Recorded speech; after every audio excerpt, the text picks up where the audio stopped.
Fala pessoal, hoje nós vamos falar sobre um estudo de gêmeos. Foi feito com gêmeos sobre liderança, algo que eu já venho comentando aqui com vocês há muito tempo. Como a gente consegue treinar, né, essas habilidades cognitivas e certamente a neuroplasticidade como uma grande aliada vai fazer parte aqui da nossa análise.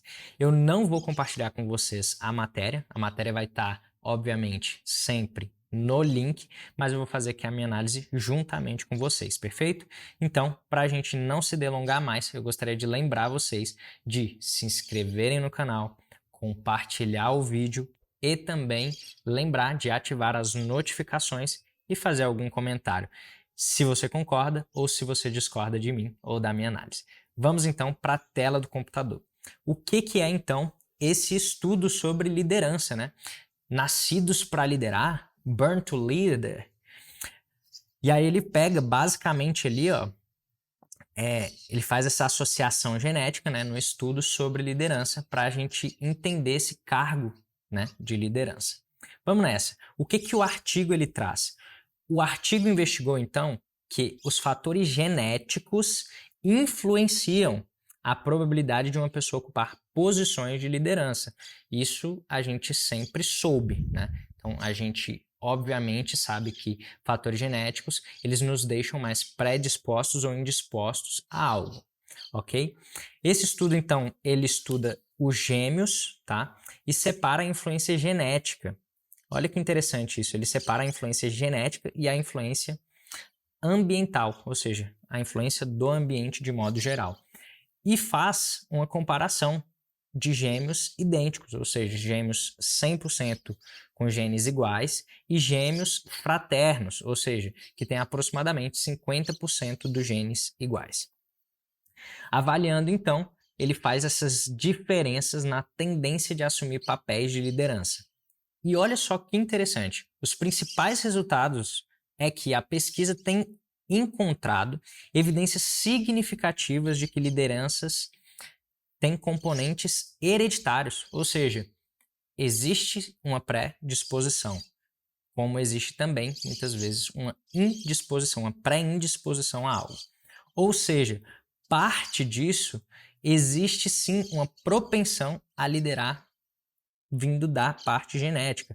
O estudo ele ainda analisa também uma possível relação entre liderança e polimorfismo genético específico. E, bom, essa parte do polimorfismo genético específico, a gente teria que destrinchar um pouquinho mais. Todavia, aqui eu deixei bem resumido, né? Que seria o RS 4950, ok?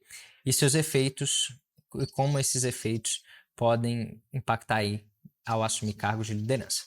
A conclusão central de tudo aquilo que a matéria, de que o artigo, desculpa, traz, é a seguinte, que a genética mais do ambiente, ou seja, genética e ambiência, predisposição e ambiência, ou seja, aquela velha história, né, do Cristiano Ronaldo sobre habilidade, que aí a gente entra naquela discussão Messi e Cristiano Ronaldo. Você tem habilidade, mas você não tem muitas vezes a disciplina, ou você tem a disciplina, mas muitas vezes não tem a habilidade. Qual deles é mais importante? Então, isso é uma discussão que a gente ainda tem construído, e é uma discussão que é super válida, super excitante.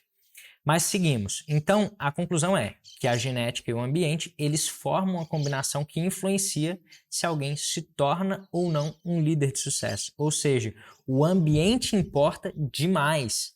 O ambiente, o poder da ambiência importa muito, mas a predisposição genética também pesa, ok? Então, qual que é a importância acadêmica disso? Primeiro, na minha visão, é que ele, obviamente, foi pioneiro.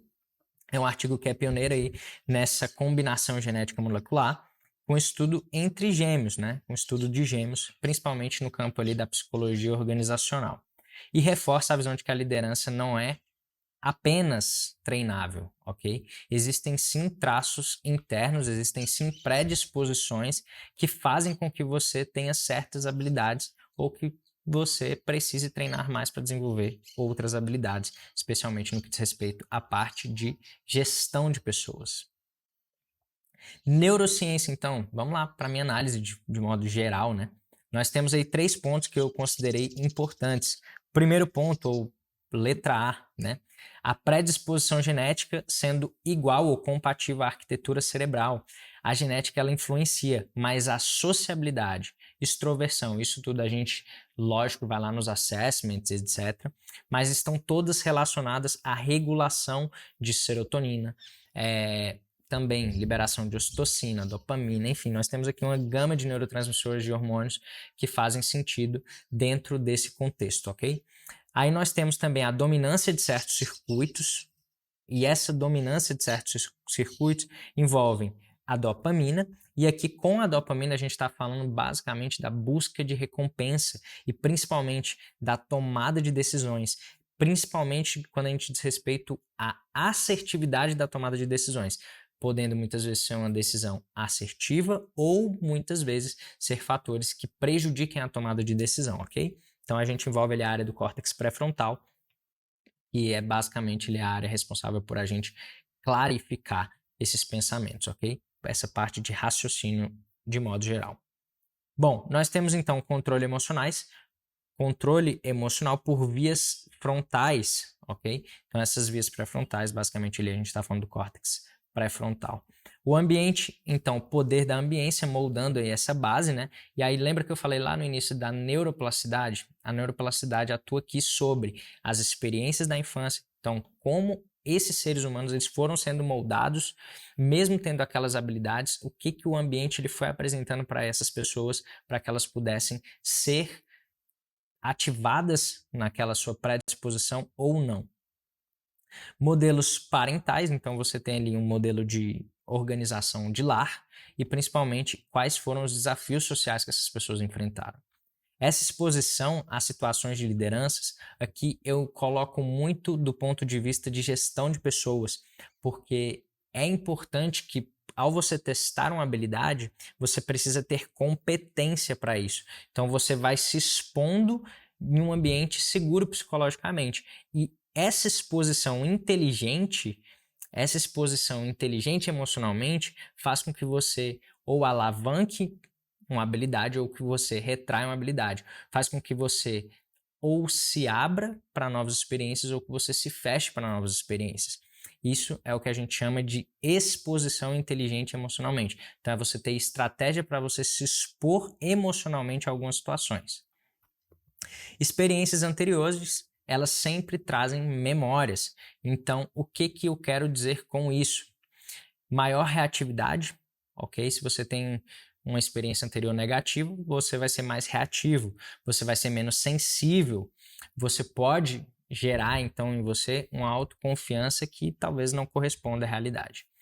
E quando a gente fala aí da neurociência, especialmente voltada ali à parte da hipótese neurobiológica, se e somente se esse gene influencia a liderança, ele provavelmente ele atua em vias dopaminérgicas, trazendo motivação intrínseca e também extrínseca, ok? Ou seja, motivações internas e motivações externas, e também iniciativa, bem como também trabalha a capacidade de assumir controles internos, ok? Controles incertos. Lembre-se que nosso cérebro ele trabalha primeiro com as nossas leituras pessoais para ele trabalhar cenários, ok? Então, nós sempre passamos por um filtro antes para a gente poder trazer uma interpretação para aquilo que a gente está vivendo.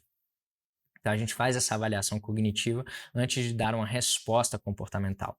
Isso tem a ver também com o modelo da terapia cognitivo-comportamental, o modelo cognitivo da terapia cognitivo-comportamental. E, por último, respostas rápidas do córtex pré-frontal, ok? Então, tudo isso envolve aqui o nosso artigo. Portanto, qual que é a minha conclusão sobre tudo isso? É que a gente volta naquela discussão do Messi e do Cristiano Ronaldo. São dois jogadores de futebol, onde um é marcado pela sua disciplina e o outro é marcado pela sua habilidade de que o cara cresceu, nasceu um gênio, e é isso. E o outro, ele foi disciplinado. Ele foi tão disciplinado que ele se tornou um grande jogador, um excelente jogador.